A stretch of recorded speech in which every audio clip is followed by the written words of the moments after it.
The photograph does not look dangerous at first. That is the trick of it. A young man sits with one boot crossed over the other, hat tilted low, dark vest buttoned over a narrow chest. His face is soft enough to belong behind a schoolhouse desk, not under a wanted notice. His mouth holds the beginning of a grin, like someone just said something funny outside the frame. One hand rests near his hip. The rifle beside him looks almost too large for his body. But history has a way of making a boy look harmless after the damage is already done. His name was Henry McCarty before it was anything else. Before the wanted posters. Before the dime novels. Before the bullet holes and campfire stories. Before America decided a dead outlaw made better legend than a living poor boy.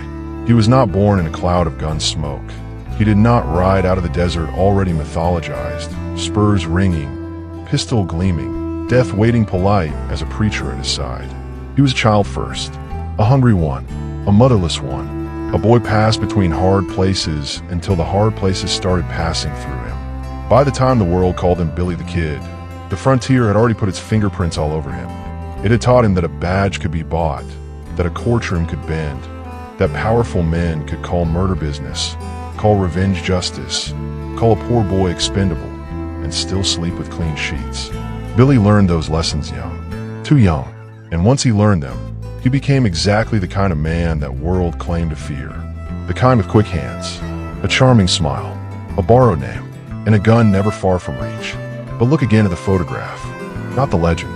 Not the outlaw, not the number they pinned to him later. 21 dead men for 21 years of life. Neat as a newspaper headline, and just as suspicious. Look at the boy, the skinny shoulders, the guarded eyes, the mouth that almost smiles. He does not know yet how long his name will survive him. He does not know that men will argue over his grave, over his body count, over whether he was villain, victim, killer, folk hero, or some bloody little knot of all four. He does not know that movies will turn him handsome and reckless. He does not know that history will keep picking him up, dusting him off, and asking the same question in 100 different ways. Was Billy the Kid born bad? Or did the Old West build him that way? Because this story is not just about a boy with a gun. It is about the men who loaded the world around him. The businessmen who owned the county. The sheriffs who served money before justice. The governor who offered mercy, then let it rot. The lawman who hunted a criminal while standing inside a system that had helped create him. Billy the Kid was dangerous. There is no honest version of this story where he is innocent. Men died because of him. Families grieved because of him. Blood followed him across New Mexico like a second shadow. But the frontier around him was dangerous too. And it had more money, more lawyers, more badges, more rooms where decisions were made before the shooting started. So before we call him monster, outlaw, legend, or boy, we have to walk backward through the dust. Back before Fort Sumner, before Pat Garrett, before the jailbreak, before the Lincoln County War turned young men into gun smoke. Back to Henry McCarty, back to the child no wanted poster bothered to show. Because sometimes an outlaw is not born outside the law. Sometimes the law builds him, bullet by bullet. Before he was Billy the Kid, he was Henry McCarty. And Henry McCarty's life began with missing pieces. Even his birth comes to us through fog. Most historians place him in New York City around 1859, but the record is thin, smudged by time and poverty, and the kind of life nobody important bothered to document properly. There is no grand arrival, no family Bible glowing under candlelight, no clean little certificate waiting to anchor him to the world. Just a boy, a mother, a younger brother, in a country that kept pushing poor people west, promising them space, health, money, mercy, reinvention, anything but the truth. Henry's mother, Catherine McCarty, carried her sons from one hard place to another, chasing survival like it owed her money. She was sickly, but she kept moving. Indiana, Kansas, Colorado, New Mexico. The map of Henry's childhood was not a home. It was a trail of rooms left behind, doors closed quietly, debts unpaid, coughs swallowed into handkerchiefs, and hope packed over and over until the corners wore thin. By the time they reached Silver City, New Mexico, Catherine had married a man named William Antrim, giving Henry another name to wear if he wanted it. Henry Antrim. It sounded sturdier than Henry McCarty, cleaner, more settled, but a name cannot make a family whole if the people inside it are already coming apart. Silver City was a mining town, rough around the edges and loud with men trying to get rich before the dirt killed them. Wagons groaned through the streets. Boots dragged red dust across wooden floors. Saloons breathed tobacco smoke and spilled whiskey. Laundry snapped on lines behind boarding houses. Somewhere, somebody was always coughing, cursing, bargaining, praying, or loading a gun. For a boy like Henry, the town must have felt enormous and small at the same time. Everywhere to run, nowhere to belong. His mother ran a boarding house and tried to keep her sons fed. Catherine was remembered as warm, lively, and determined, the kind of woman who could make a room feel less cruel just by standing in it. But tuberculosis does not care how loved a woman is. It does not care that she has boys watching her from doorways, boys pretending not to notice the blood, the weakness, the way her breath started sounding like paper being torn slowly in the dark. Henry watched her fade. That is the kind of thing a child understands before he has language for it. The house changes first. Voices lower. Footsteps soften. Adults stop finishing sentences when children enter the room. The kitchen does not smell as much like food. The bed becomes the center of the world. And the mother who once moved through rooms becomes someone rooms gather around. In 1874, Catherine McCarty died. Henry was still a teenager, and whatever thin rope had tied him to ordinary life snapped. There are losses that make people sad, and there are losses that remove the floor. Catherine's death did the second thing. Henry did not just lose his mother. He lost a shield, the one person who could still look at him and see a child instead of trouble. His stepfather did not become the sturdy replacement the boys needed. William Antrim drifted away, more interested in gambling and prospecting than raising two motherless sons. Maybe he was selfish. Maybe he was weak. Maybe he was simply another frontier man who found responsibility heavier than a shovel and easier to set down. Whatever the reason, Henry was left mostly on his own. A boy without money, without parents, without a safe place to land. The world did not pause for him. It never does. He took work where he could find it. He slept where people let him. He leaned on charm, quickness, and whatever luck had not yet run out. But hunger has a way of getting loud. Poverty has a way of shrinking morality into whatever gets you through the day. Soon, Henry's name began showing up beside small crimes. Not bank robbery, not murder, not the grand outlaw theater people would later attach to him. Food, clothing, stolen laundry. That was one of the early scandals. Henry helping hide clothes taken from a Chinese laundry. It sounds almost pathetic beside the legend, the kind of crime a dime novelist would cut because it lacks thunder, but that is exactly why it matters. Before Billy the Kid became a famous outlaw, Henry McCarty was a desperate teenager tangled in petty theft. A boy trying to survive. A boy already learning that once the law writes your name down, it keeps the ink wet. He was arrested and locked up. The cell was not built for legend. It was built for containment, for walls, hard air, a door meant to teach a poor boy that the world had teeth. But Henry had spent enough of his life being cornered to no corner sometimes it seems. He found one. He climbed up through the jail chimney and escaped. Picture it. Not cinematic yet. Not heroic. Just a skinny teenager squeezing through soot and brick, clothes scraping, lungs burning, hands blackened, heart slamming so hard it must have felt like another person trapped inside him. Below him, the jail waited. Above him, the night opened its mouth. He crawled out covered in ash. And Henry McCarty, the orphan boy from Silver City, became harder to catch. That escape did something to him. Maybe not all at once. Life rarely turns on one clean hinge. But after that, the world he had known narrowed behind him. He could not simply go home, because home was a grave and a vanished stepfather in a town that now knew his name for the wrong reasons. So he ran. Arizona, New Mexico, desert towns, gambling rooms, cattle camps, cheap beds, new faces, new dangers. He started wearing other names the way some men wore coats. Henry Antrim, William H. Bonney, Billy. Each name gave him a little distance from the boy who had lost his mother and climbed out through a chimney. Each name made him harder to pin down. Each name buried Henry McCarty a little deeper. And out in that hard country, where arguments ended fast and men measured respect and nerve, Billy learned the shape of violence. Not as a myth, as weather. Violence lived in the street, in the saloon, in the jail, in the saddle. It sat at poker tables. It wore badges, it collected debts, It guarded cattle. It settled insults. It decided who got to walk away and who became a story somebody else told badly.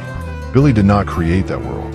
He stepped into it young, hungry, and already half erased. And the more he survived it, the less Henry McCarty remained. By the time he reached Lincoln County, the boy from Silver City had been worn down into something quicker, sharper, and harder to pity.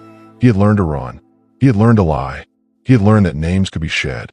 He had learned that the law could lock you up for stolen laundry, while powerful men stole whole counties and called it business. And that lesson would matter, because in Lincoln County, Billy was about to meet men who did not steal shirts from laundries. They stole courts. They stole sheriffs. They stole the meaning of justice itself. By the time Billy drifted into Lincoln County, New Mexico, he was already carrying too many names for one young man. Henry McCarty was the boy buried under grief. Henry Antrim was the stepfather's name, borrowed like an ill-fitting coat. William H. Bonnie sounded cleaner, almost respectable. And Billy was what people called him when the dust settled on his shoulders and the grin showed up before the trouble did. Lincoln County did not care what he called himself. It had bigger predators. The place looked like a frontier postcard if you did not stare too long. Wide sky, hard sun, wooden storefronts leaning against the wind, wagons creaking through streets powdered with dust, horses tied outside saloons, men in hats standing in doorways with thumbs hooked in belts, watching strangers the way dogs watch a fence line. But underneath all that western scenery, Lincoln County was not free. It was owned. Not officially, of course. Ownership wears prettier clothes when it wants to avoid questions, but everyone knew where the power sat. It sat behind counters, inside offices, in the hands of men who controlled who got credit, who got contracts, who got supplies, who got protection, and who got ruined. People called that power the house. The name sounded almost harmless.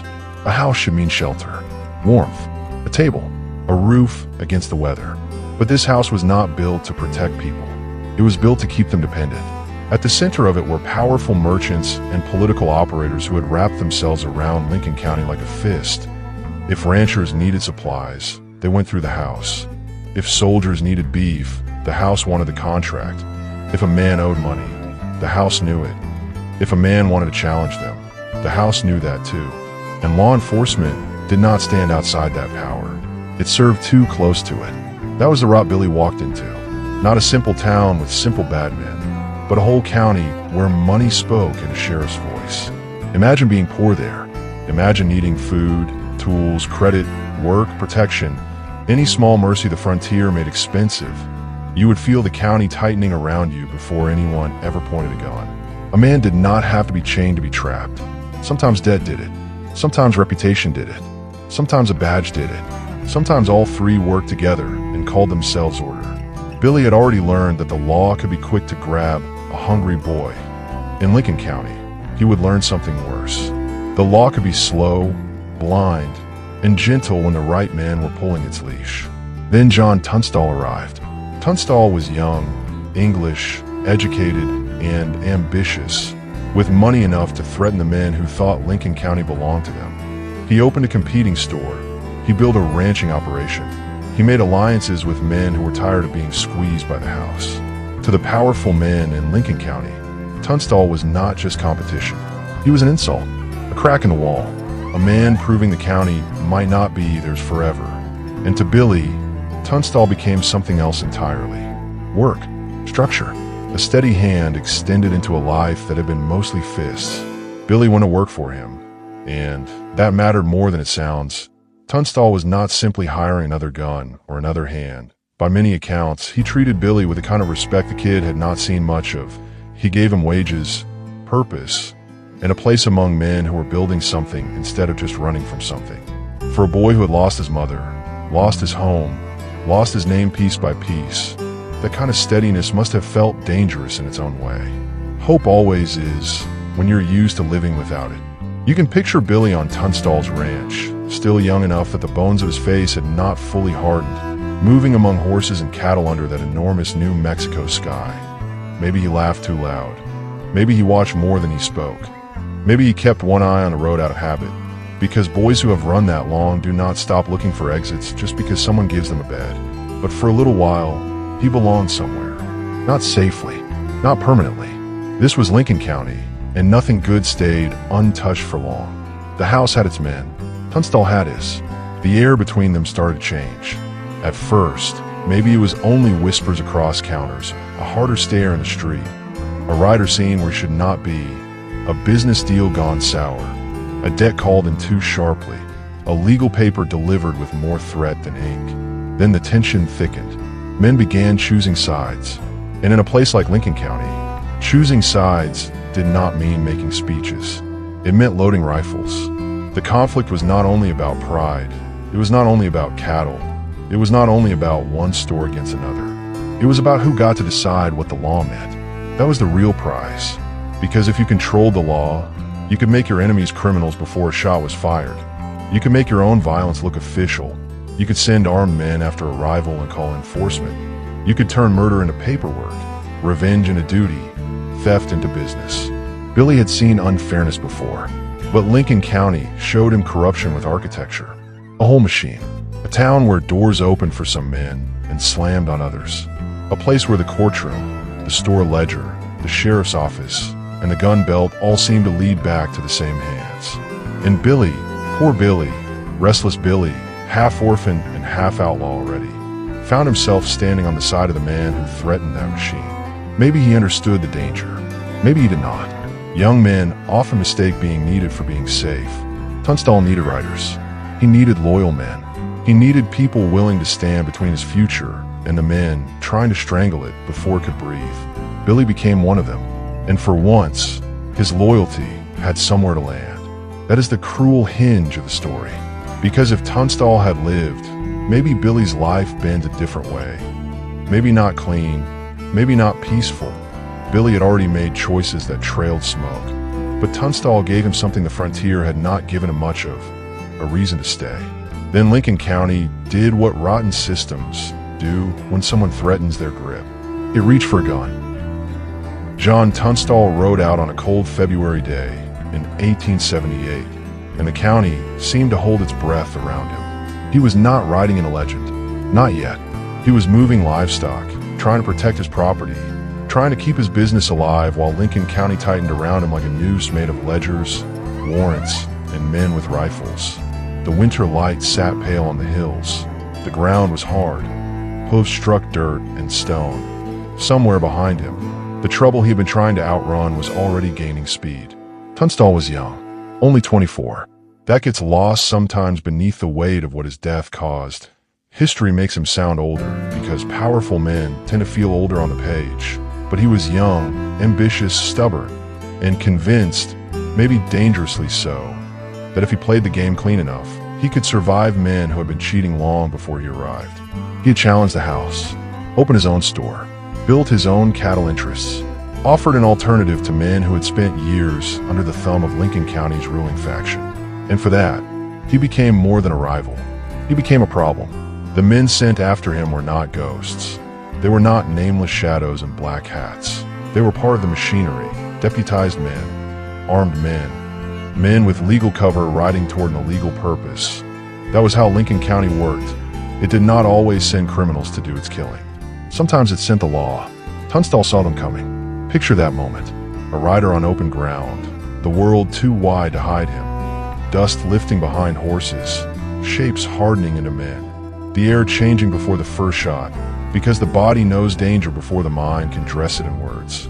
Maybe Tunstall reached for his gun. Maybe he tried to reason. Maybe, for one last second, he still believed there was a line these men would not cross in daylight. Then the rifles came up. The shots cracked across the landscape, and John Tunstall fell. When the smoke cleared, he was dead on the ground, his horse nearby, his possessions taken or disturbed, his life emptied out into the dirt by men who had come with the shape of authority around them. That was the fuse. Not because Tunstall was the first man to die in Lincoln County, not because violence had been rare before him, but because to Billy and the other young men who rode for Tunstall, this death was personal. It was proof. It was the county showing its true face without bothering to wipe the blood from its mouth. Billy was not there when the shots hit Tunstall, but the news found him. Bad news has a sound, even before anyone says the words. A horse ridden too hard. A man coming in pale under the dust. voices dropping. Someone refusing to meet your eyes because what they know is already standing between you. Tunstall is dead. There are sentences that do not need decoration. Billy had already lost his mother. He knew what it meant when a person became past tense. But this was different. Henry McCarty had been taken by sickness, slow and cruel. Tunstall had been taken by men, by choices, by corruption wearing boots. And that kind of death demands somewhere for grief to go. Billy's grief went into his hands, into his jaw, into the part of him that had been waiting, maybe his whole life, for the world to prove it was exactly as rotten as he feared. For the Regulators, Tunstall's murder was not just a killing, it was a declaration. The House and its allies had shown them the rules.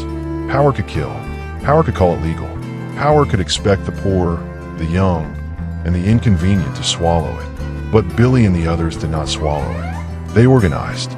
They took warrants. They told themselves they were pursuing justice.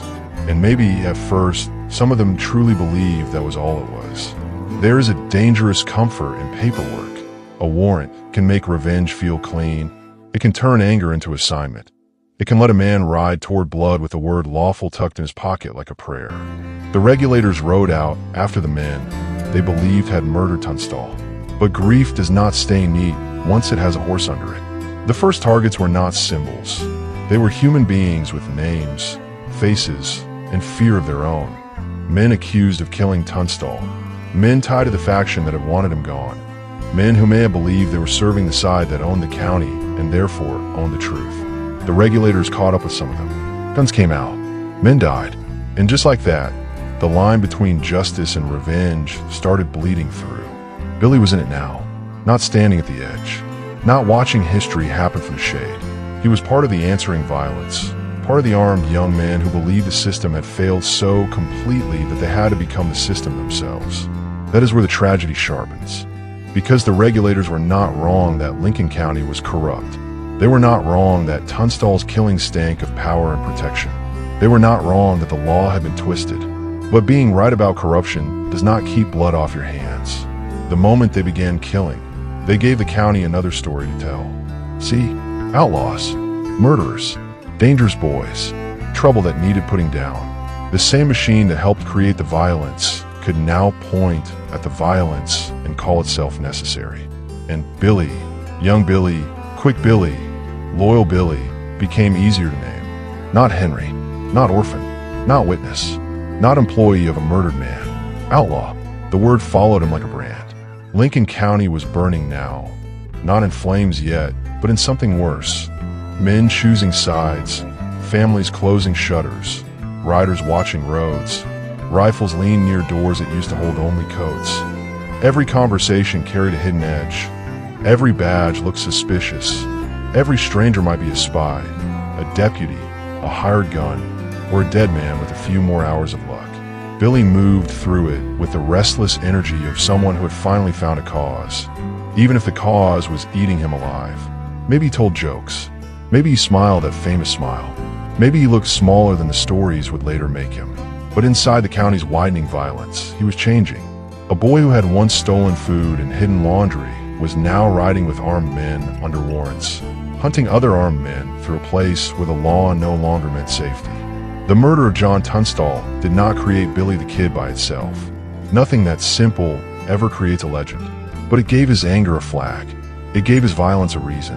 It gave his enemies a label to pin on him. And it gave history the moment where Henry McCarty slid another step deeper into the dust, while Billy the Kid stepped forward with a gun in his hand. The county had killed John Tunstall to protect its power.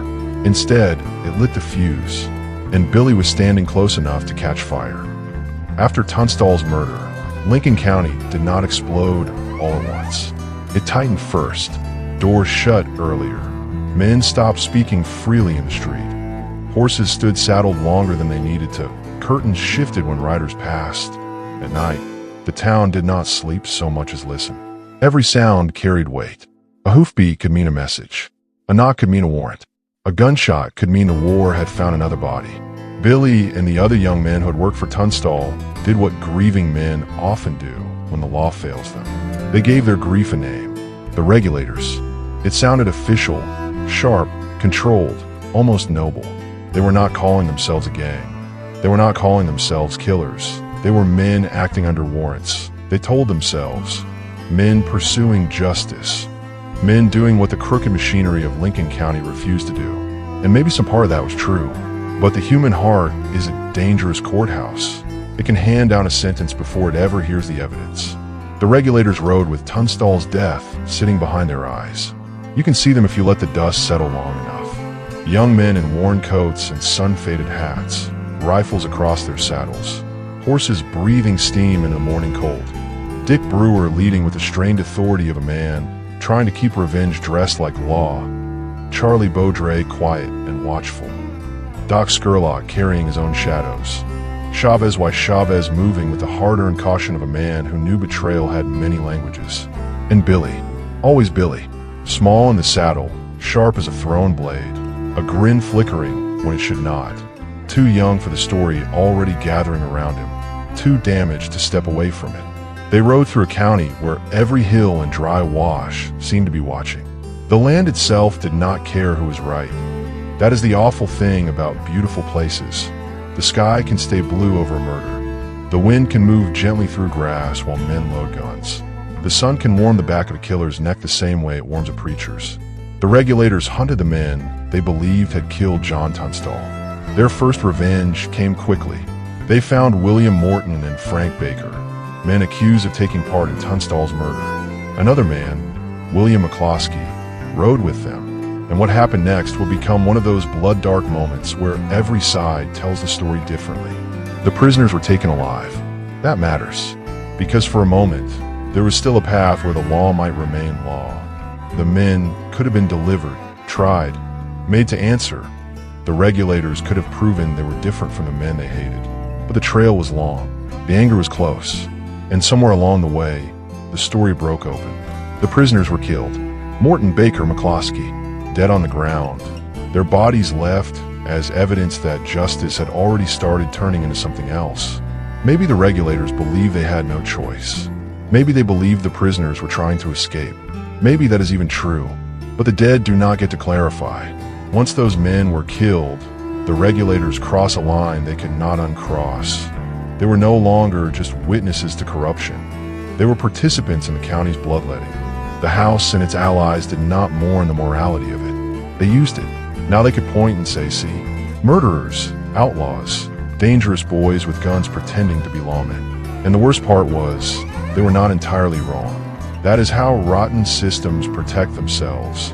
They provoke the desperate into violence, then use the violence as proof the desperate were the problem all along. The Regulators kept writing. The conflict spread through Lincoln County like fire under a floor. There were warrants and counter-warrants, posses formed. Men switched sides or pretended not to have one. Legal authority became a costume anyone with enough backing could wear. A man could be a deputy in the morning, a killer by afternoon, and a respectable citizen again by supper if the right people signed the right paper. Billy learned fast inside that chaos.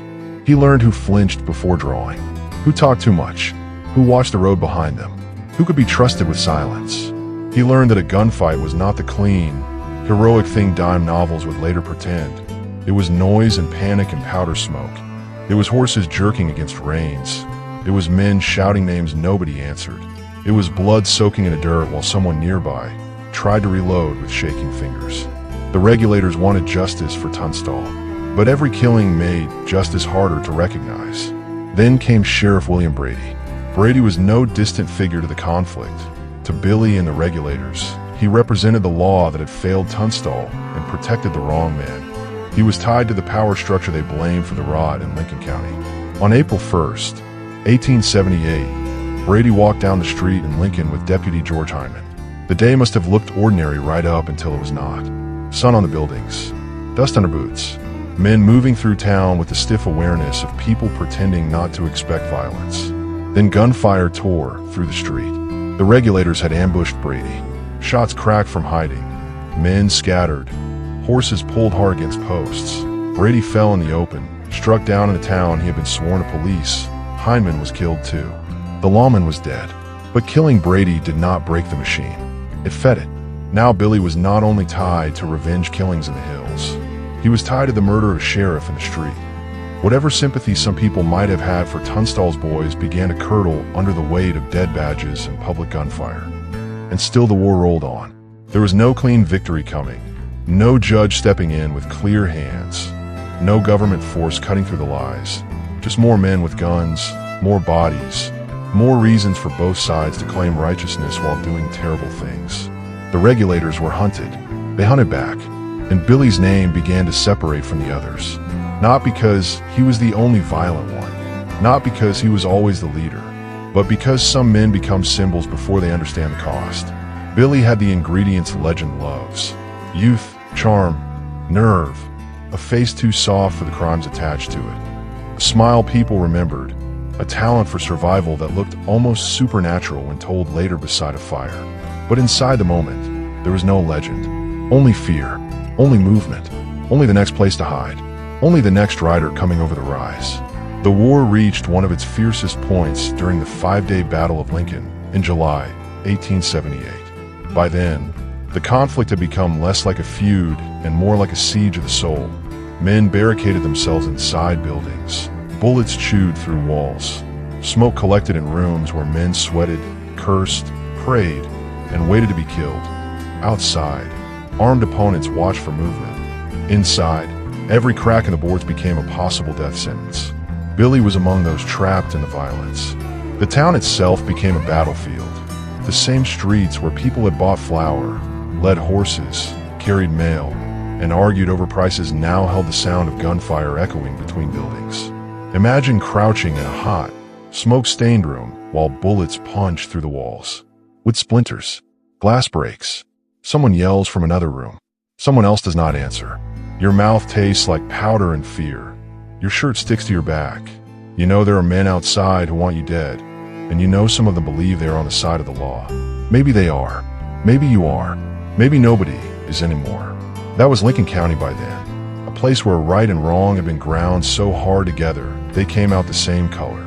The battle ended, but not cleanly. Nothing in Lincoln County ended cleanly. Men escaped. Men died. Houses burned. Power shifted, but the rot remained. Tunstall was still dead. The house was battered but not erased. The law was still compromised. The Regulators were scattered, hunted, diminished. And Billy? Billy survived. Survival can look like victory from a distance. Up close, it is uglier. Every time Billy survived, the boy he had been became harder to recover. Every escape added to the myth. Every death tightened the story around him. Every newspaper mention pushed Henry McCarty farther into the grave and Billy the Kid closer to immortality. The Regulators had ridden out to avenge a murdered employer. But revenge had not restored justice. It had widened the wound. By the end of the Lincoln County War, Billy was no longer just a poor orphan with a stolen history and too many names. He was wanted, feared, famous in the worst possible way. The county had given him a cause. The war had given him a reputation. And the law, crooked when it suited power and righteous when it came for him, had given him nowhere left to go but deeper into the legend. The Regulators rode for John Tunstall. But Billy the Kid rode out of that war as something else. Not yet the ghost of Fort Sumner. Not yet the smiling corpse in America's imagination. But close. Close enough that the newspapers could already smell blood on the story. Close enough that every man hunting him knew the name would travel farther than the body ever could. Close enough that Henry McCarty was almost gone. After the Lincoln County War, Billy the Kid should have been one more young man swallowed by the mess. That is what usually happens after a local war burns through a place. The dead stay dead. The powerful sweep up what they can save. The poor keep their heads down. The newspapers move on to fresher blood. Men who gave orders become respectable again.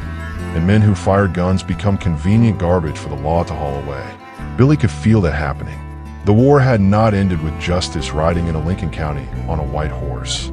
It ended the way dirty wars usually end, half buried, half denied, with everyone still alive trying to explain why their violence had been different. John Tunstall was still dead. Sheriff Brady was still dead. Other men were dead too, scattered through the story like bullet casings nobody wanted to pick up.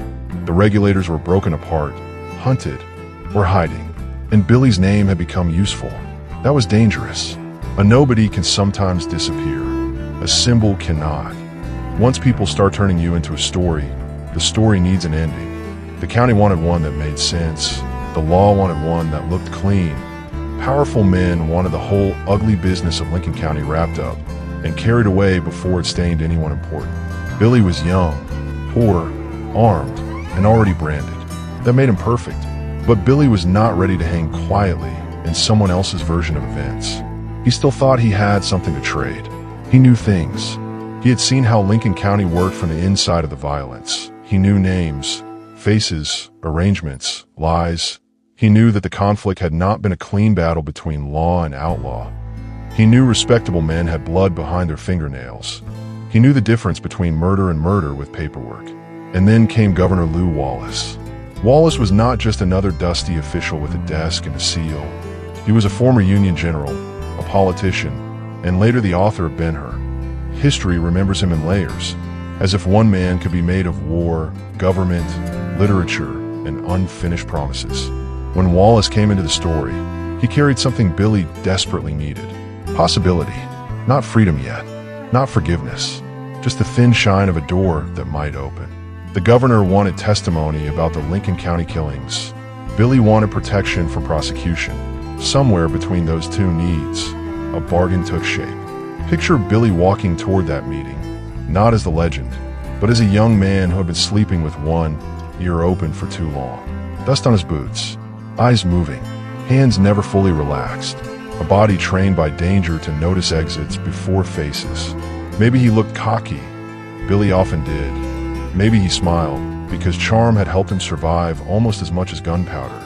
But underneath that, there must have been calculation. Hope, too, though he would have been too smart to show much of it. Hope was the kind of thing men in his position hid carefully.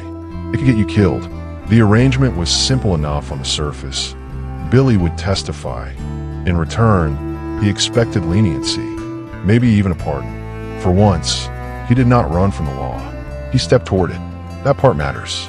Because the legend prefers Billy wild and untamable, all teeth and laughter, a boy who could not be caged. But here, for a moment, he tried another path. He trusted that the system might still have one honest door.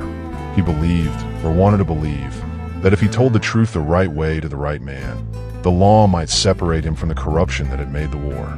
So Billy allowed himself to be taken into custody. Think about the nerve that required. For a wanted man, surrender is not just walking into a room. It is placing your neck within reach of men who may have already decided what your life is worth. It is handing your enemies the thing they failed to take by force. It is trusting that words can protect you better than a gun. Billy went to court. He testified. He named names. He gave the machine what it asked for. And then he waited for the machine to give something back. But the pardon did not come. Not that day. Not the next. Not in time to save him from the weight gathering around his name. The silence must have been its own kind of sentence. At first, maybe he told himself government moved slowly. Men with titles always had papers to shuffle, hands to shake, promises to phrase carefully. Maybe Wallace needed time. Maybe the deal was still alive. Maybe the door had not closed. But days have a way of telling the truth when people will not. Billy began to understand. He had stepped into the law's mouth, and now the jaws were resting there, not biting yet, but not opening either. Imagine him in confinement, listening to boots in the hall, voices outside the room, keys at a belt, men who would not meet his eyes too long, because pity and contempt can look almost the same when a man is waiting to see if you hang. He had done what he was asked. He had testified. He had trusted the governor's promise, or what he believed was a promise. And the promise sat somewhere out of reach, fading into politics. Whether Lew Wallace betrayed him outright or failed him through hesitation, pressure, and legal complication depends on who is telling the story. History is not always generous enough to hand over one clean villain. But Billy did not need a historian's explanation. He needed mercy, and mercy did not arrive. That is the kind of lesson that changes a man, not in a dramatic flash, not with thunder, more like a nail being driven deeper with each hour. The law could ask for his truth and still refuse him freedom. The law could make a deal and still leave him exposed. The law could use his testimony, then shrug when he became inconvenient. Billy had known the law could be cruel. Lincoln County had shown him the law could be bought. Now he learned it could also be slippery, polite, and empty. A promise from a powerful man could vanish without ever technically breaking in half. It could simply become complicated, deferred, misunderstood, not legally binding, not convenient, not enough. And what was Billy supposed to do with that? Sit still, trust harder, wait while men who had survived the war with more money, more friends, and cleaner reputations adjusted the story until he fit the role they needed? No, Billy ran. Of course he ran. That is not an excuse. It is not innocence wrapped in sympathy. It is simply the shape his life had taught him. When a room becomes a trap, find the seam. When the door locks, look for the chimney. When a promise rots, stop waiting for it to feed you. He slipped away from custody and returned to the only kind of freedom he knew. Motion, dust, borrowed horses, false names, friends who might sell him, enemies who might smile first. The running did not make him safer. It made him more famous. Every time Billy escaped, the story grew teeth. Every time the law failed to hold him, people leaned closer. His name traveled farther than he did. In saloons, on ranches, in newspaper offices, men began polishing him into something larger than a fugitive. The kid, the boy no jail could keep, the outlaw who had outsmarted the governor, the killer who slipped through the fingers of the law. But that version misses the uglier truth. Billy was not running because he believed himself untouchable. He was running because he understood, maybe better than anyone, exactly how touchable he was. Poor men were always within reach. Orphan boys were always within reach. Young gunmen, without powerful protectors, were always within reach. The law might fail to punish the men who owned counties, but it would not fail forever with Billy. He knew that, so he stayed ahead of it as long as he could. And behind him, the broken pardon became part of the legend's dark machinery. It was not just a legal failure. It was a wound with paperwork around it. A moment that made Billy look, to some, less like a born criminal and more like proof that the system had never intended fairness for boys like him. That is where sympathy for Billy comes from. Not from pretending he never killed. Not from sanding down the violence until he becomes some clean little rebel hero. The sympathy comes from seeing the trap close. A motherless boy steals to survive and gets marked. A young man joins the wrong war for reasons that almost make sense. He trusts an employer and watches him murdered. He rides with men who call revenge justice. He testifies for a governor. He waits for mercy. Mercy does not come, so he runs. And each time he runs, he becomes easier to hunt. By the time Garrett entered the story, Billy was already cornered by more than lawmen. He was cornered by reputation, by newspapers, by old enemies, by new crimes, by the dead he had left behind, and by the simple fact that legends do not get to age quietly. The pardon that never came did not absolve Billy. It did not wash blood from his hands, but it helped seal the path he was on. It taught him that the law could smile while setting the trap. And after that, Billy stopped waiting for doors to open. He made exits the old way, with nerve, with speed, and, when cornered, with a gun. By 1880, Billy the Kid had become the kind of problem powerful men could no longer ignore. Not because he was the only killer in New Mexico. He was not. Not because he was the most violent man alive. He was not that either. Billy's danger was different. He had become visible. That was the unforgivable thing. The Lincoln County War had left bodies in the dirt and lies in the courthouse, but plenty of men had survived it with their reputations polished and their shirts clean. They went back to business, back to office, back to handshakes, back to speaking about order as if they had not helped gut it. Billy did not get that luxury. He was young, poor, wanted, and useful as a symbol. Every county needs someone to point at when it wants to pretend the rot has a single face.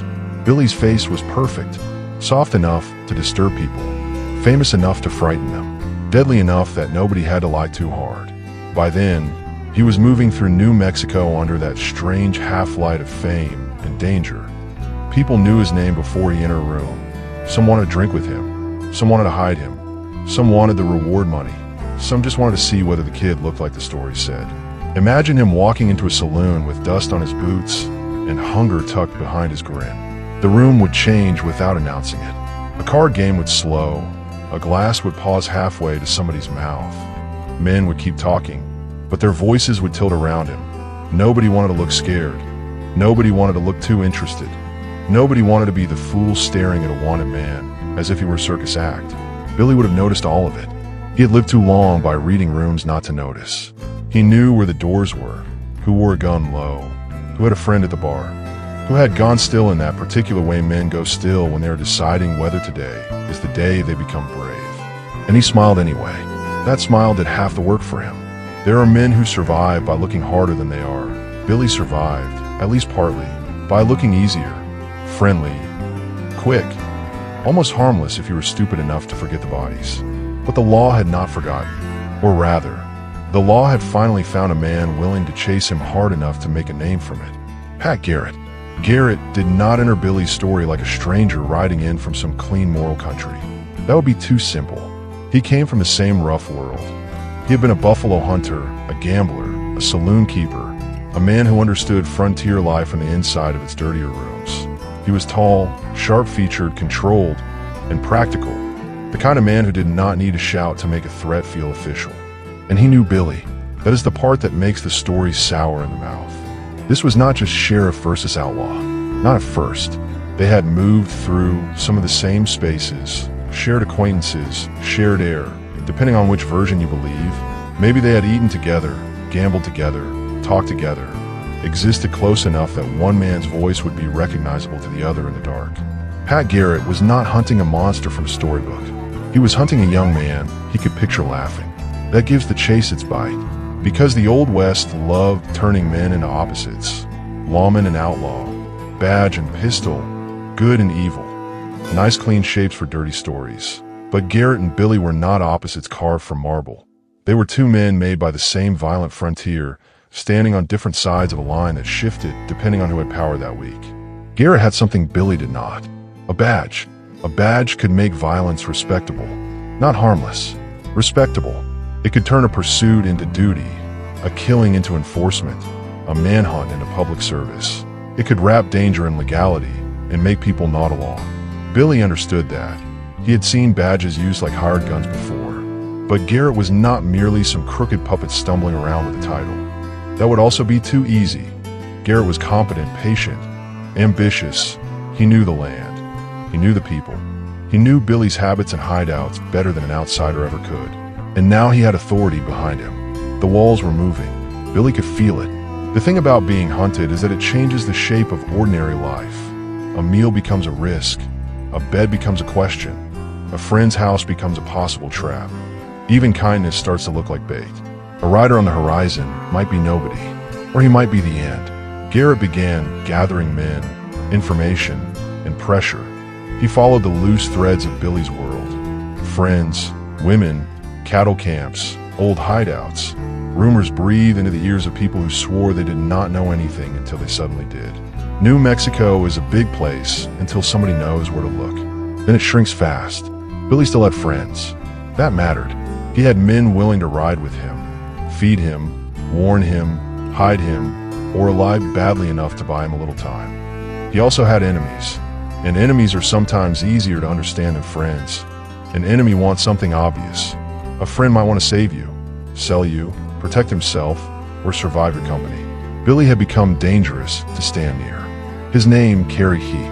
Anyone helping him risked being pulled into the fire. Anyone betraying him might profit.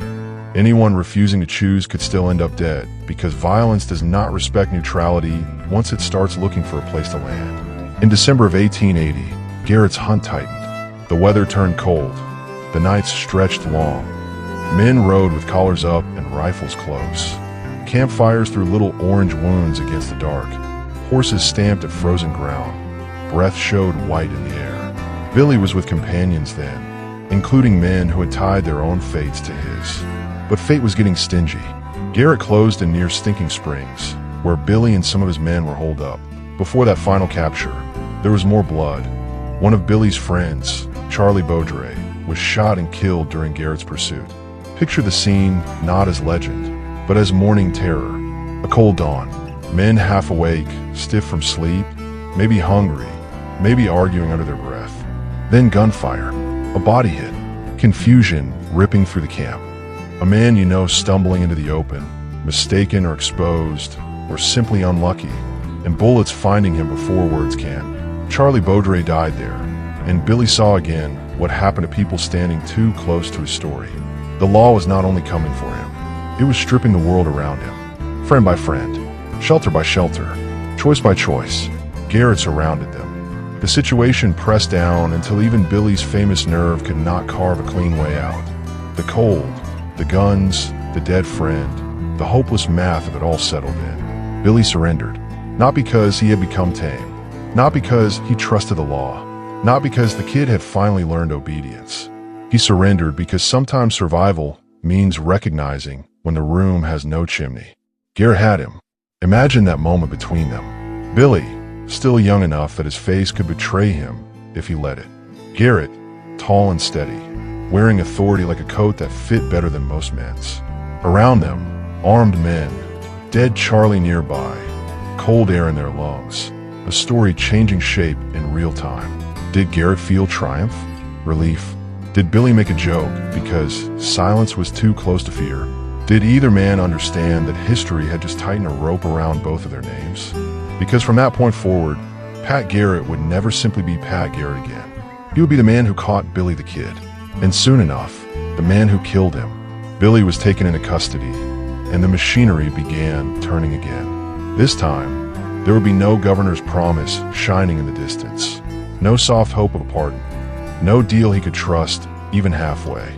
He was tried for the killing of Sheriff William Brady, the lawman gunned down during the Lincoln County War. The past, which had never really been past, came back wearing legal clothes. The courtroom did not smell like dust and gun smoke, but it was still part of the same war. Men spoke in formal words about events born in chaos. Charges were named. Testimony was given. The law put its frame around the blood and decided where the guilt would sit. On Billy, not on the whole county, not on the businessmen who had fed the violence, not on every badge that had bent. On him, Billy the Kid was sentenced to hang. There is something brutal about the word hang. It has no romance in it, no horseback chase, no gunfight under a huge western sky, no clever escape through darkness. Just rope, wood, a crowd, a body dropping.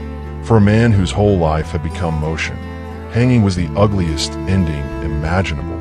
Stillness forced by the state, breath taken in public, a legend reduced to wait at the end of a rope. Billy must have imagined it.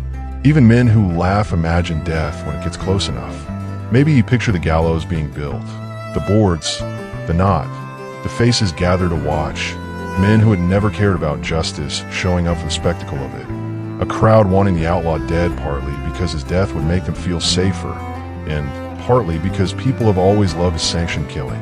He was moved to Lincoln to await execution, back to the county that had made him famous, back to the place where Tunstall had died, where Brady had fallen, where the streets still remembered the shape of gunfire.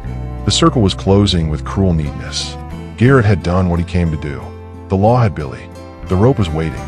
But Billy the Kid had spent too much of his life being locked inside rooms by men who underestimated how badly he wanted out. And in Lincoln, with death coming closer one sunrise at a time, he began looking for the seam. Lincoln should have been the end of him. That was what the law believed. Billy the Kid was back in the town that knew his name like a curse, back among the buildings where the Lincoln County War had turned streets into shooting lanes and men into memories, back under guard, back beneath the eye of a public that wanted the story finished in a way it could understand. A trial had given the violence a shape. A sentence had given it an ending. Billy was going to hang. Not vanish into Mexico. Not ride grinning into another county. Not slip into some new name and become a stranger again. Hang. The word followed him through the jail like a second set of footsteps. He was held in the Lincoln County courthouse, guarded by men who knew exactly what kind of prisoner they had. Billy was not large, but nobody with sense mistook size for danger. He had escaped before. He had killed before. He had smiled in rooms where other men sweated. Still, a condemned man changes the air around him. Every guard near him would have felt it. The tension, the waiting, the awareness that the person in front of them had nothing left to lose except time. Two men guarded him closely, James Bell and Bob Ollinger. Bell was the quieter shadow in the story, remembered mostly because he died inside it. Ollinger was different. Ollinger has come down through history with a meaner edge, a man said to have enjoyed needling Billy, taunting him, reminding him of the rope waiting at the end of the road. Maybe some of those stories grew sharper in the retelling. Old West legends tend to put vinegar on the villains.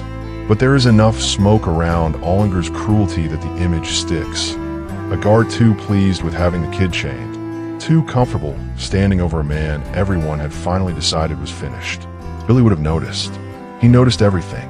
The courthouse, the stairs, the rhythm of footsteps, the way guards relaxed when routine began to feel stronger than fear, the doors, the weapons, the habits of men who thought custody meant control. That was Billy's gift and curse. He read confinement the way other men read newspapers.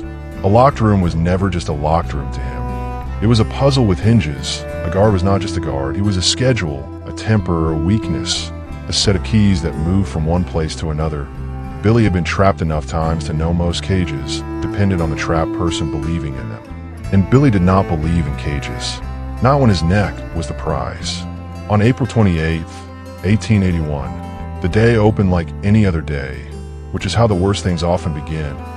No thunder, no warning music, just light on the buildings, dust in the street, men going about their business, and a prisoner upstairs waiting to die. Ollinger left the courthouse to take other prisoners across the street for a meal. That left Billy with Bell. The quiet narrowed.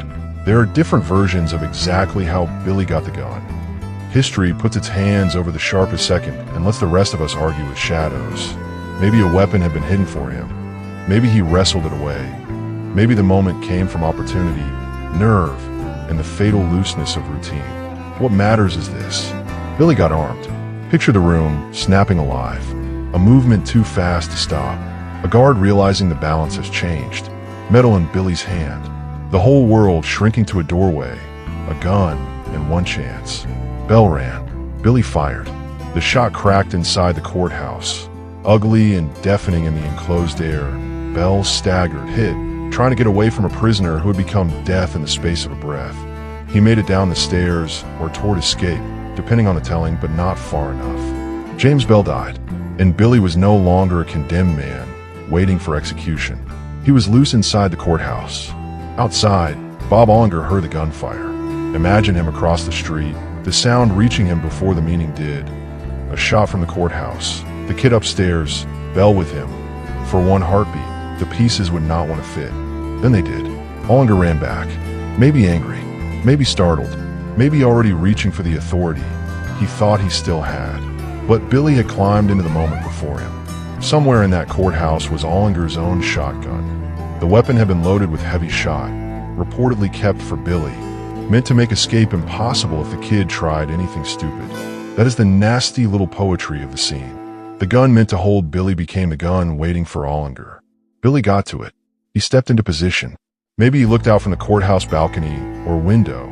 Maybe he saw Ollinger rushing below, face lifted toward the building, still thinking he had time to reclaim control. Then Billy fired. The shotgun blast tore through the scene with brutal finality. Bob Ollinger went down in the street. The man who had mocked the condemned prisoner died under his own weapon, in front of the courthouse, while Lincoln watched the story split open again. For a moment, the town must have frozen. Smoke hanging, a body in the street, another dead inside or near the courthouse, people staring from doorways, windows, corners, wherever they had ducked when the shooting started. And above it all, Billy the Kid, alive, armed, sentenced to hang, and suddenly standing over the wreckage of the law's certainty. This is where the legend loves to dress him up. It puts words in his mouth, give him a cold line, lets him make a joke or a taunt or some perfect outlaw farewell while the dead guard lies below him. Maybe he said something, maybe he did not. The Old West never met a silence it could not improve with dialogue. But he did not need a line. The scene spoke loudly enough. The kid had killed 2 guards. The kid had escaped the courthouse. The kid had walked away from the rope. That was a story, and it flew. But before it became legend, it had to be lived. Billy still had to get out. Not in myth, in real time. With hands probably shaking harder than any dime novel would admit. With blood and gun smoke in the air. With the town waking into alarm around him. With every second turning heavier because men recover from shock. And once they do, they reach for rifles. He had to move. He had to free himself from his restraints. Gather what he needed. Find a horse. And leave before the town could organize itself around killing him. There is nothing clean about that kind of escape. It is not heroic music and a perfect silhouette against the sunset. It is breath ripping in the chest, boots hitting boards, metal clanking, a man fumbling because haste makes fingers stupid, a horse skittish from noise. The knowledge that every doorway might frame a gun. Billy found his way out. He mounted up, and Lincoln, the town that was supposed to watch him die by rope, watched him right away instead. Think about what that did to people. To his enemies, it was humiliation. The law had captured him, tried him, sentenced him, held him, and still lost him. Worse, it had lost him in the most dramatic way possible, with 2 dead guards and the courthouse itself turned into a stage for his escape. To his admirers, it was proof of something almost supernatural. See, the kid cannot be held. See, the rope did not want him. See, he was too clever, too quick, too blessed or damned to die when ordinary men said he should. To Billy, maybe it was simpler. He was breathing. He was moving. He had more time than he had that morning. That was enough. But every escape has a cost. This one made him famous beyond repair. Before the jailbreak, Billy had been a notorious outlaw awaiting execution.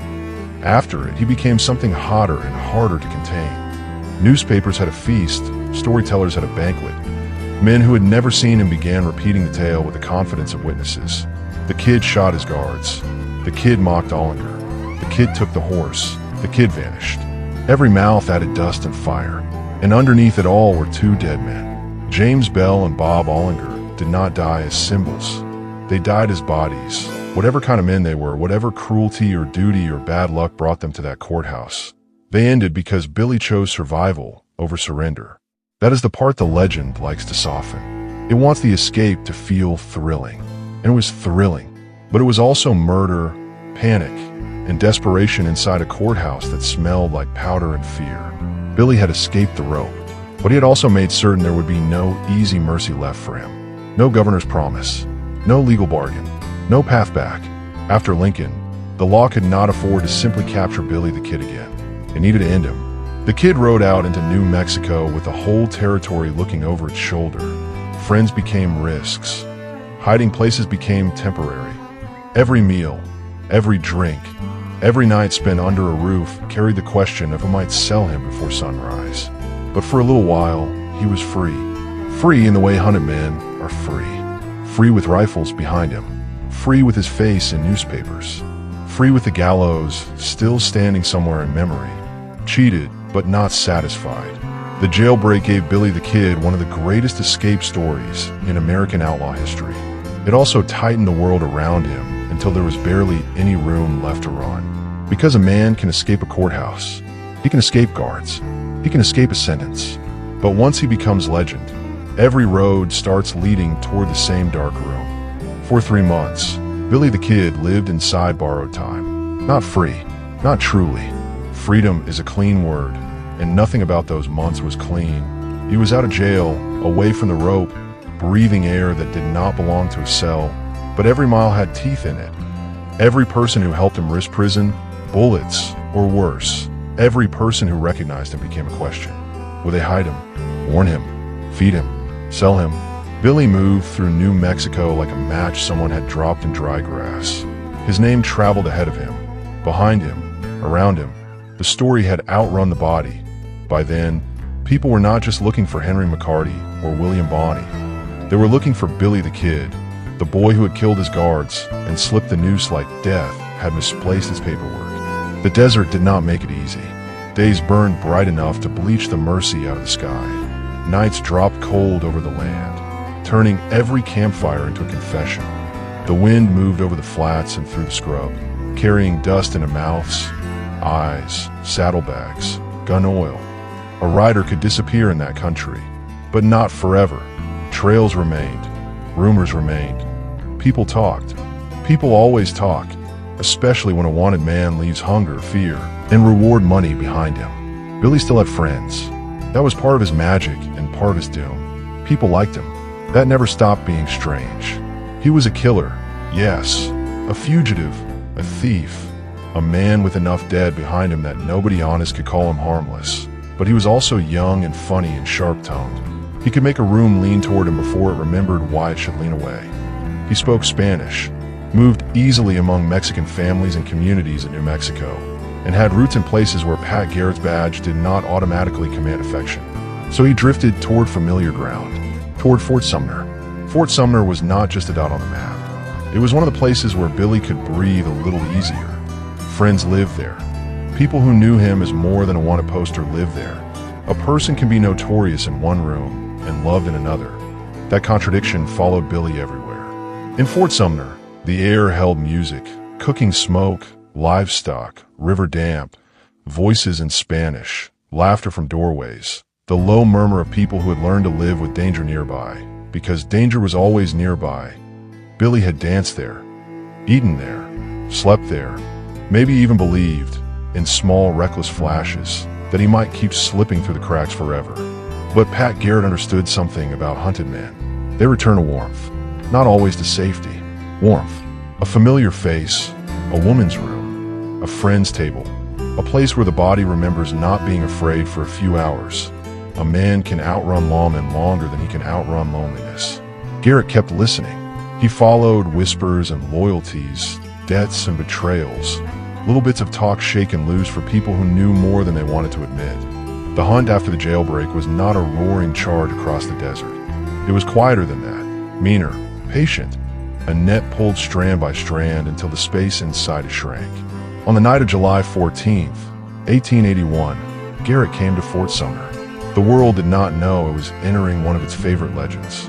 There was no orchestra, no neat spotlight, no clean duel at high noon, just darkness. Heat lingering after sunset, dust cooling underfoot, buildings holding the day's warmth in their walls. A town settling into night. Garrett went to the home of Pete Maxwell, a man who knew Billy. The details shift depending on the telling, but the famous shape of the moment remains. Garrett was inside Maxwell's room, waiting in the dark, trying to confirm where Billy was. Outside, Billy was close, not riding hard, not bursting through gunfire. Close enough to death that he could walk to it. He may have been hungry. He may have been looking for food. Some accounts have him carrying a knife, moving barefoot or lightly dressed, comfortable enough in the place to come and go without dressing himself for battle. That image matters because it strips away the poster. Not the outlaw posed with a rifle. Not the movie version laughing under a storm of bullets.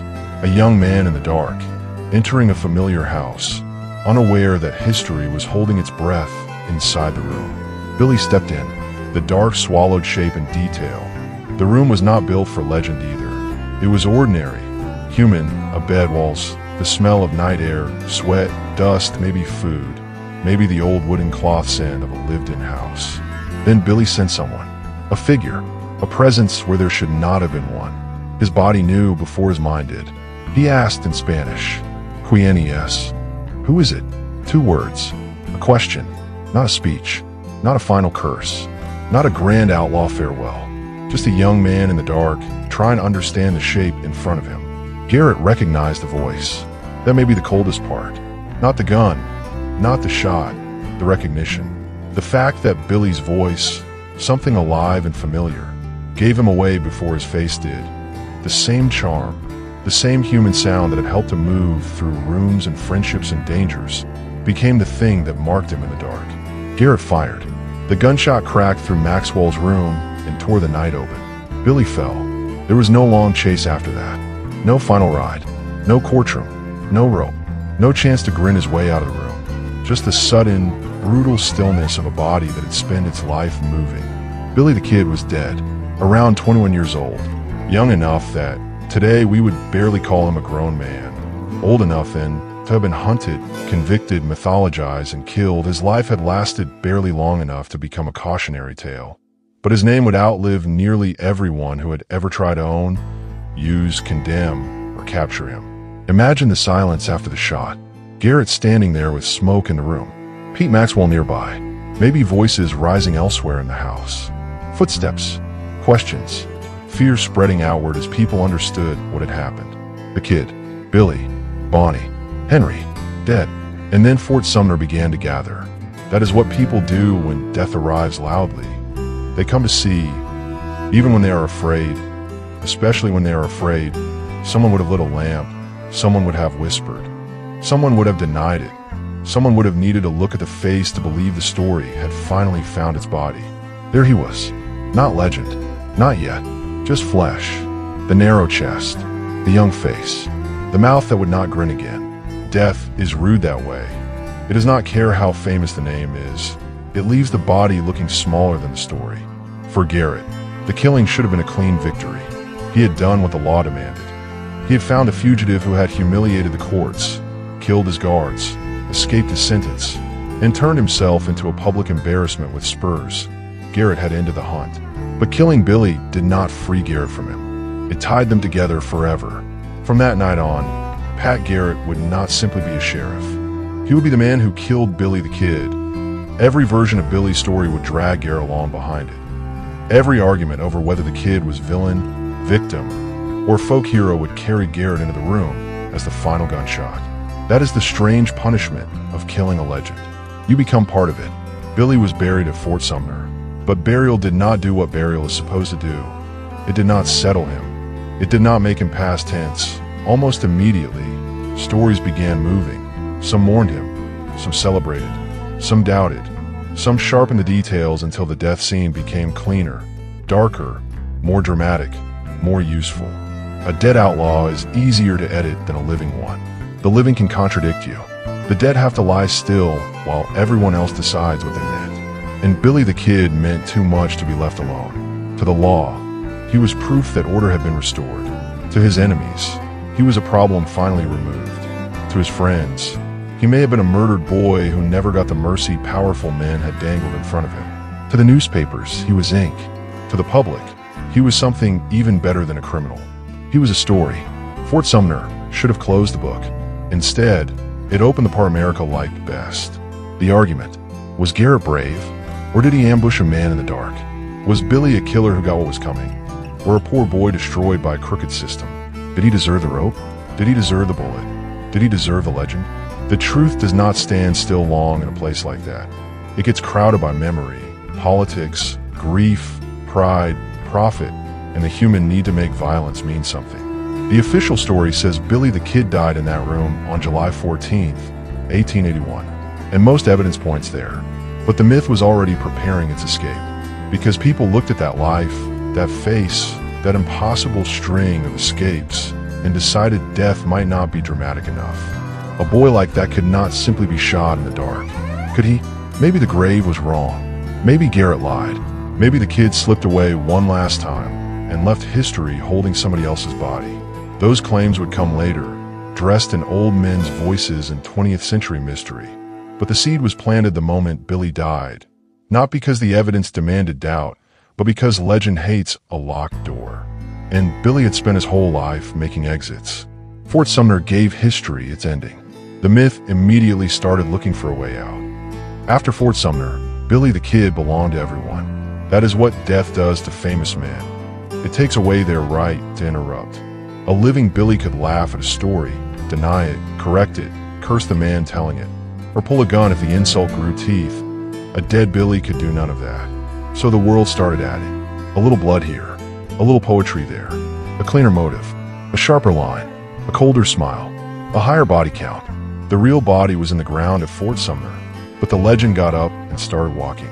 It moved first through whispers, through saloons, cattle camps, newspapers, boarding houses, soldiers' quarters, stage stops, and back rooms where men leaned over drinks and said they had heard the truth from someone who knew someone who had been close enough to smell the powder. Stories grow best in places where nobody asks for evidence too early. A man would say Billy killed with both hands. Another would say he never missed. Another would swear the kid could look harmless right up until the second he was not. Someone would mention the grin. Always the grin. That grin became its own weapon in the telling. Not just a human expression, not nerves, not charm, not youth trying to survive a room full of older men, but something darker. Proof he enjoyed it. Proof he was born wrong. Proof he was special. Proof he was damned. Then came the number. 21 men. One dead man for every year of Billy's life. It was perfect. Too perfect. That is usually the warning sign. History is rarely that tidy. Real violence does not arrange itself in a little poetic stacks. It sprawls. It contradicts. It loses names. It argues with itself.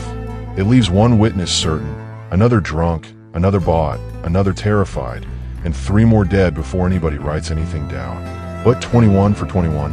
That sounded like fate wearing a gun belt. Newspapers loved it. Dime novels loved it. People loved it because numbers make legend feel solid. You can repeat a number. You can carve it into memory. You can throw it into a conversation and watch faces change. 21 men. Say it once, and Billy becomes dangerous. Say it twice, and he becomes supernatural. But the truth is almost certainly smaller. Not innocent. Smaller.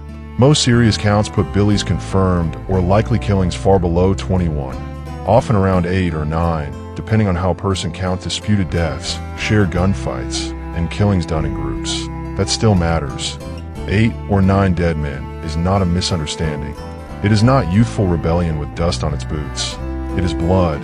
It is mothers, wives, brothers, friends, graves, empty chairs, unpaid debts, and families forced to keep living around the hole. But 8 or 9 is messy. 21 sings. And America has always had a weakness for a murderous little tune. So the myth kept the bigger number. It fit the shape people wanted. Billy the Kid had died young, and dying young is rocket fuel for legend. Old men get complicated. They gain weight, lose teeth, disappoint admirers, change opinions, become boring, become cruel in ordinary ways. Young dead men stay polished. They remain all cheekbone and rumor. They never have to become less interesting than the story built around them. Billy would never turn 30, never sit in a chair with sore knees, never tell the same story too many times, never become some graying nuisance in a bar, correcting strangers about what really happened in Lincoln County. Death froze him at the age when recklessness can still be mistaken for destiny. That helped. So did the photograph. One small image, tilted into immortality. A young man posed stiffly with a rifle, hat low, clothes plain, expression almost amused. For years, that picture did more work than any courtroom transcript. People stared at it and found whatever they came looking for. A killer, a boy, a fraud, a victim, a folk hero, a warning, a flirtation with danger safe enough to hold in your hand.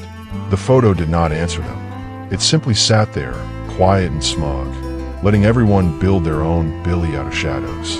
And then the writers came. They took Henry McCarty, poor orphan, petty thief, runaway, gunman, fugitive, and turned him into something cleaner and more profitable. A Western antihero, a baby-faced terror, a devil with manners, a boy who killed like breathing and smiled because he knew death personally. Dime novels did not want court records. They wanted thunder. They wanted saloon doors and moonlit escapes and brave lawmen and bad men, so bad they made readers feel righteous. They wanted the Old West reduced to shapes you could sell. Sheriff, outlaw, gambler, cattle king, wronged woman, noble friend, traitor, final bullet. Billy fit beautifully because he was already half made for myth. He had real violence behind him, so writers did not have to invent the smoke from nothing. He had corruption around him, so people could sympathize without absolving him completely. He had broken promises, so the story could hold betrayal.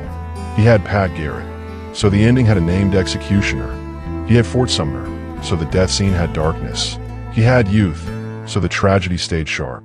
The legend did not need to erase the truth. It only had to rearrange it. That is what makes Billy's myth so stubborn. It has enough reality inside it to keep breathing. But the more the story grew, the more Henry McCarty disappeared. The orphan boy became a footnote. The stolen laundry became a curiosity. His mother's death became a prelude, not a wound. The Lincoln County War became background scenery for a star turn, even though the war was the furnace that helped shape him. The broken pardon became a dramatic beat, instead of the kind of institutional failure that could turn a desperate man colder. People did not want the whole machine. They wanted the kid. That is the trick of famous outlaws. The system becomes scenery. The outlaw becomes spectacle. It is easier to point at one boy with a gun than to look at a county where law, money, revenge, politics, and violence all drank from the same cup. It is easier to make Billy the problem than to ask why so many powerful men survived the same war with cleaner names. A wanted poster gives you a face. Corruption gives you a fog, and people prefer faces. So Billy became the face. He became the danger the frontier could admit to, the violence it could package, the criminal it could punish after failing to punish itself. Even inside all that myth-making, something human kept pushing through. That is why the story would not die. If Billy had been only a monster, he would have faded into a long list of violent men with better weapons and morals. If he had been only innocent, the story would collapse under the weight of the bodies. But he was neither, and both, and something worse. Understandable without being excusable. A boy who lost his mother. A teenager who stole because hunger and poverty leave fingerprints. A runaway who learned names could be changed faster than fate. A young man who found loyalty in John Tunstall. A gunman who helped turn grief into blood. A witness promised mercy by powerful men. A fugitive who killed to escape the rope. A dead outlaw whose body count grew because the truth lacked rhythm. That kind of contradiction sticks. People could argue over him forever, and they did. They still do. Was Billy a cold-blooded killer? Yes, sometimes. Was he a product of a crooked system? Yes, that too. Was he charming? Apparently. Was he dangerous? Absolutely. Was he used? Likely. Was he responsible? Also yes. That is the part legend hates most. A man can be shaped by the world and still guilty of what he does inside it. Billy's myth tries to solve him. History refuses. The number 21 was part of that solving. It turned a complicated life into a formula. 21 years, 21 men. A perfect circle of violence ending in a dark room. But real lives do not close that neatly. Behind every inflated number was a real killing or a rumored one. A disputed account. A gunfight with multiple shooters. A man assigned to Billy because the story needed him bloodier. The myth gathered bodies the way dust gathers on a grave marker. Slowly, naturally, until the original shape underneath became hard to see. And still, when people heard the number, they remembered it. 21. It sounded like a curse. It sounded like proof. It sounded like something meant to be. That is why it survived. Not because it was accurate, because it was useful. It made Billy bigger than life, and bigger than life was where America wanted him. Not in a jail cell, not as a frightened young man awaiting execution, not as a soot-covered boy crawling out of a chimney, not as a body on Pete Maxwell's floor. America wanted him on horseback, grinning into the wind, forever just ahead of the law. And so the legend took the dead boy and gave emotion again. Billy the Kid rode out of Fort Sumner in every story told after his burial. He rode through books, through ballads, through movies, through arguments, through tourist shops and documentaries and late-night debates over whether Garrett lied. He became less a person than a question with a trigger. How bad does a man have to be before sympathy becomes dangerous? How crooked does a system have to be before rebellion starts looking like justice? How young can a killer be before people start mourning the child inside the criminal? And how many lies can gather around a truth before the truth starts sounding like the lie? 21 men for 21 years. It was almost certainly false. But legends do not survive because they are clean. They survive because they give people something they want to repeat. And Billy the Kid, dead at 21 with a Gunsmoke life behind him and a crooked world around him, gave America one of its favorite kinds of stories. A boy we can condemn, a boy we can pity, a boy we can fear, a boy we can sell, a boy we can never quite bury. So what was Billy the Kid? That is where the story gets me. Because simple answers are easy. They slide down smooth. Killer, victim, outlaw, folk hero, monster, martyr. Pick one, pin it to his chest, and walk away feeling like the past has been handled. But Billy does not stay pinned. He wriggles loose. He always has. Call him a killer. And the orphan boy shows up behind him, thin-shouldered and motherless, stealing food and laundry in a mining town that had no mercy to spare. Call him innocent, and the dead men rise up out of the dust, silent and accusing, because Billy's life was not only something done to him, it was also something he did to others. Call him a folk hero, and Sheriff Brady's blood darkens the street. Call him a villain, and John Tunstall's body appears on the open ground, shot down by men riding with the law's shape around them. That is the trouble with Billy. Every version of him has evidence. Every version leaves something out. The Old West loved to pretend its lines were clean. Lawmen on one side, outlaws on the other, civilization against savagery, order against chaos, white hats and black hats, though real history wore dust too thick for either color to show. Lincoln County laughed at clean lines. There, a badge could be a weapon for the highest bidder. A warrant could become a hunting license. A courtroom could hold the shape of justice while the inside had already rotted. A businessman could ruin families with credit and contracts, then call himself respectable because his hands never had to touch the gun. That was the world Billy walked into. Not a fairy tale frontier where one bad boy chose darkness for the thrill of it. A rigged place. A hungry place. A place where power had learned to speak legally while behaving criminally. And Billy, young as he was, understood some of that. Maybe not in polished language. He was not sitting somewhere writing essays about institutional corruption. He was surviving it, feeling it in the way doors closed, in the way certain men could kill and keep their reputations, in the way promises from powerful people evaporated before they reached boys like him. He learned the law was not one thing. It was a mask. Sometimes it looked like a sheriff, sometimes a judge, sometimes a governor, sometimes a merchant with a ledger, sometimes a posse riding out with official authority and private hatred under its coat. For a poor boy, that lesson is poison. Once you believe the game is fixed, rules start looking like traps made for people stupid enough to obey them. Once you see powerful men escape consequences, consequence itself starts to feel negotiable. Once the law fails loudly enough, revenge can dress up as fairness and fool even the person holding the gun. That does not excuse Billy. It explains the weather around him. And the weather was bad. Billy chose violence. He chose to ride with the Regulators. He chose to kill. He chose to run. He chose survival even when survival meant bodies dropped behind him. Those choices mattered. They still matter. A hard childhood does not erase a trigger pull. A broken promise does not bring back a dead guard. Corruption does not make murder clean. But if we only count Billy's bullets and ignore the hands that built the room around him, we are telling the easiest version of a story. And the easiest version is usually the one power prefers. Because if Billy the Kid was simply born bad, then nobody has to look too closely at Lincoln County. Nobody has to ask why John Tunstall's murder did not bring swift justice.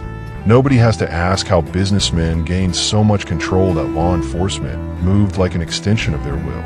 Nobody has to ask why Governor Lew Wallace could offer Billy a path toward mercy and then leave him standing there with nothing but air where the promise had been. Nobody has to ask why the men with money survived as citizens while the poor young gunman became the symbol of everything wrong. That is how a system protects itself.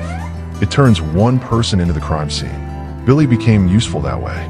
Useful alive when he could testify, ride, fight, frighten, or be hunted. Useful dead when he could be blamed, mourned, exaggerated, sold, and endlessly revived. The law helped create the outlaw, then used the outlaw to prove the law was necessary. There is something almost elegant about that. Elegant in the way a trap is elegant. Think of the photograph again. The narrow chest, the tilted hat, the rifle, the young face that does not yet understand how much will be poured into it. We look at him and see the legend because history has trained us to. But take the legend away for a second and the picture changes. He was barely more than a boy, not harmless, not pure, not innocent, but young. Young enough that the grown men around him should have known better. Young enough that every system that touched him had a chance, however small, to do something other than sharpen him. His mother died, and nobody caught him. Poverty marked him, and the law punished him. Tunstall gave him belonging, and corruption killed it. The Regulators gave him purpose, and revenge poisoned it. Wallace gave him hope, and politics emptied it. Garrett gave him an ending, and legend stole the body before the dirt settled. That is the shape of Billy's life. A series of doors opening just wide enough to become traps. And each time, he came out harder. By Fort Sumner, whatever remained of Henry McCarty had been buried under too many names, too many stories, too many dead, too many men needing him to be something useful. Billy the Kid was no longer only a person. He was an answer people gave when they did not want to ask the larger question. How does a place become so crooked that a teenage gunman can look from some angles like the honest one? That question is dangerous. It does not flatter anyone. It does not let Billy off the hook, but it also refuses to hang the whole rotten county from his neck. Because Billy was not the only violence in Lincoln County. He was just the violence poor enough to punish. That is the part that sticks. The men with ledgers and political friends knew how to survive history. They left fewer fingerprints. Their violence traveled through debt, influence, deputies, contracts, delayed warrants, missing consequences. It looked boring on paper, and boring crimes age better. Billy's violence was loud. Gunshots, escapes, dead guards, wanted posters, a body on the floor. Loud violence gets remembered. Quiet violence gets inherited. So Billy became the legend, while the system that shaped him dissolved into background. But background is not innocence. It is just where powerful things like to hide. Maybe that is why Billy the Kid still bothers us. Not because we cannot decide whether he was good or bad, but because deep down we know those are the wrong containers. He was guilty, and he was used. He was dangerous, and he was damaged.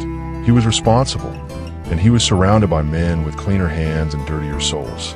He does not fit the moral shelf we keep trying to put him on. He keeps falling off, and when he falls, he takes part of the Old West with him. The pretty part, the clean part, the part with brave sheriffs, noble posses, honest courts, and outlaws who kindly wear all the blame. Billy the Kid did not expose the myth of the West by being innocent. He exposed it by being exactly complicated enough to make the myth sweat. A boy became a thief became a gunman became a fugitive became a legend, and underneath all of it sat the same ugly machinery, humming along, turning poor boys into weapons, and then acting horrified when they fired. So no, Billy the Kid was not born outside the law. Not completely.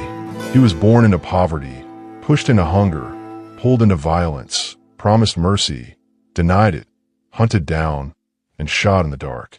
The law did not create every part of him, but it helped, bullet by bullet, promise by promise, failure by failure, until Henry McCarty was gone, and only Billy the Kid remained. If you like stories where history comes covered in dust, blood, and bad decisions, follow for more legends, lies, and the uncomfortable truth hiding behind the myth. Because the Old West was never as clean as the movies made it, and sometimes the wanted poster does not show the whole crime.